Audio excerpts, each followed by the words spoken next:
Hello મિત્રો, કેમ છો? મજામાં ને? તો મજામાં જ હશો ને. સ્વાગત છે અમારા નવા વ્લોગમાં, એટલે કે વિડીયોમાં.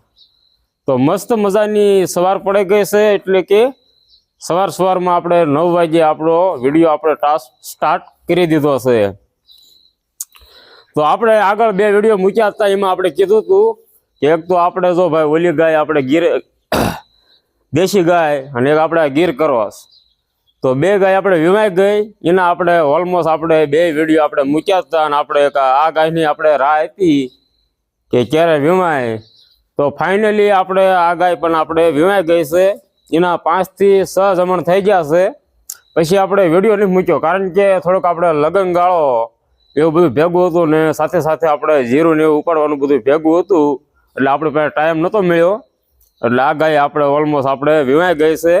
એટલે સરસ મજાની કહેવાય ને કે ડિલિવરી થઈ ગઈ છે. અને જો એને આપણે આ વાસડી આવી છે, તો સરસ મજાની વાસડી આવી છે.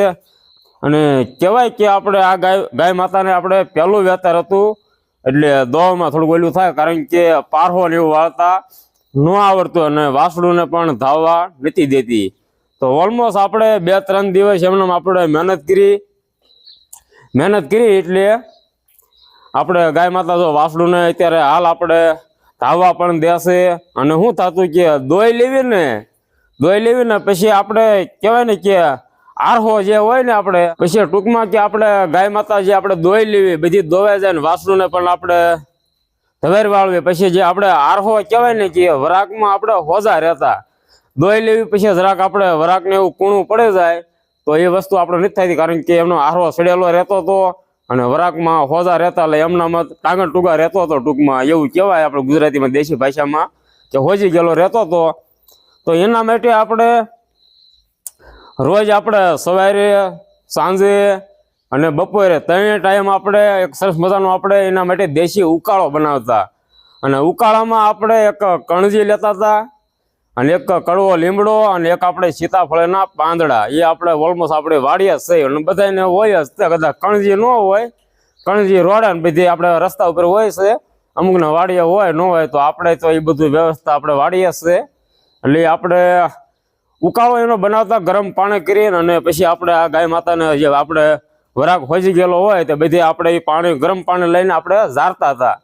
તો એમ આપણે એને 5 થી 6 જમણ સાકરી કરીએ ત્યારે ઓલમોસ્ટ જોઈએ આપણે એ ગાય ત્યારે પારવા પણ વાળે જાય છે અને વરાક પણ આપણે જે હોજા હતા એ હોજા પણ આપણે રાગે આવી ગયા છે. તો જો આપણે અને ગાય આપણે કહેવાય ને કે આપણે આ એસફ ગાય છે આપણે 100%. આ ગાયને આપણે કાળજી બહુ રાખવી પડે, કારણ કે કાળજી ન રાખ્યું ને તો આ તરત માંદું પડે જાય, માંદું પડે એટલે નહીં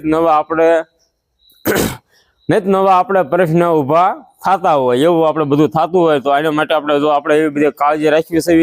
અને મેં કીધું એમ કે જે આને 3 મહિને જે આપણે કૃમિના ડોઝ દેવાના આવે એ આને રેગ્યુલર દેવા પડે બધા ઢોરને. એ તો કારણ કે કોઈ નડવાના તો છે નહીં.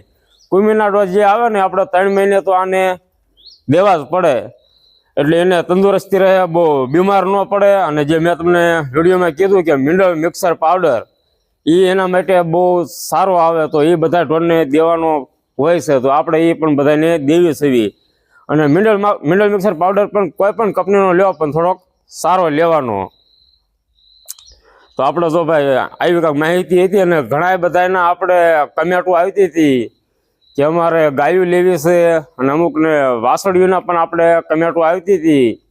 અને આપણો મોબાઈલ નંબર આપણે માંગ્યો હતો, તો આપણો મોબાઈલ નંબર આપી દઈશું, કારણ કે એક આપણે સિમ કાર્ડ નવું લેવાનું છે. એ આપણે સ્પેશિયલ આપણે તબેલા વિશે માહિતી દેવાની. એ આપણે 2 થી 3 જમણમાં હું એક સિમ કાર્ડ લઈ લઈશ નવું, અને પછી ચોક્કસ હું તમને નંબર પણ એવડો નંબર આપીશ. અને આપણે એ નંબરનું આપણે વોટ્સઅપ પણ ખોલીશું, એટલે વોટ્સઅપ નંબર એમાં તમે મને કોલ કરી શકશો. આપણે મારી સાથે વાત પણ તમારે થાય છે. જો કે વાસળીનું તો મને બહુ ખ્યાલ નથી, પણ ચોક્કસ એવી નાની વાસળીઓ મારી ધ્યાનમાં હોય ઘણી ખરી આપણે તબેલામાંથી. અને તબેલામાંથી વાસળી લ્યો તો એ બહુ સારી આવે, કારણ કે ગમે મારી પાસે ગાય છે, હાલો મારી પાસે જો ગાય માતા છે બધી, તો મારી પાસે તો સારી દૂધ વાળે સારી ગાયું જઈ શકાય. નબળે ગાયું તો નહીં હોય, નબળે તો હું રાખવાનો નથી. તો એનું જે વાસળું આવે ને એ વાસળું તો સારું જ આવે, કારણ કે એની માનું દૂધ હોય એટલે વાસળીનું દૂધ આવે.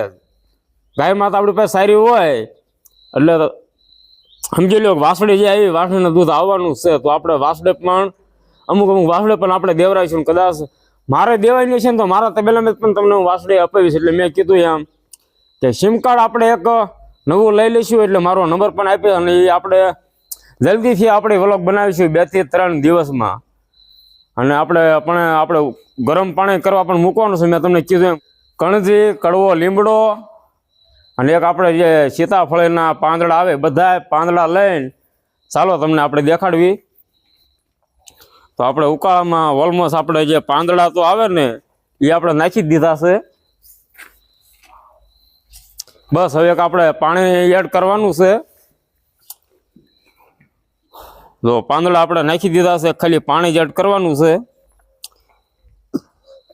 તો બસ એક પાણી એડ કરી વાળવું એટલે આપણે ઉકાળો આપણે થતો થાય કારણ કે હવે એને વરાગ તો મેં પહેલાં કીધું એમ કે બહુ ઓળ્યો હતો પણ અત્યારે ગાય માતાને ઘણી રાહત થઈ ગઈ છે પહેલાં તો શું થતું વરાગ એમનામ રહે પારવો ન વાળે એટલે વરાગ ખોજી ગયેલો રહે એટલે એને પણ પીડા થતી હોય તો અત્યારે મેં હાલ વાત કરી એમ જો આપણે વરાગ આપણે જો ને 90% આપણે રાગે આવી ગયું કહેવાય 10% બાકી રહ્યું છે આપણે 4 થી 5 જમણીની સાકરી કરીને તો 10% બાકી છે 10% પણ આપણે રાગે આણી દેવાનું છે અને જેટલી નીણ નાખ્યું એટલે નિર્ણય આપણે અત્યારે ઓલમોસ્ટ ખાઈ જાય છે 1-2 દિવસ નથી ખાતી કારણ કે જે વરાક આપણે પારો નથી વાળતી ને એટલે પહેલું વેતરું તો એવું થાય જ તે ખ્યાલ જ હોય અમુક આપણે વાળે અમુક ન વાળે આવું થતું હોય તો સારું હાલો આજની માહિતી આપણે કાંક આવી જતી તો અમારી માહિતી તમને કેવી લાગી ચોક્કસ કહેજો અને જો સારી જ લાગી હોય તો લાઈક કરો શેર કરો અને ચેનલમાં નવા હો તો સબસ્ક્રાઈબર કરી દેજો ફરી પાછા મળશું એક જબરદસ્ત વ્લોગમાં અને આવી હું તમને માહિતી દેતો રહીશ તબેલા વિશે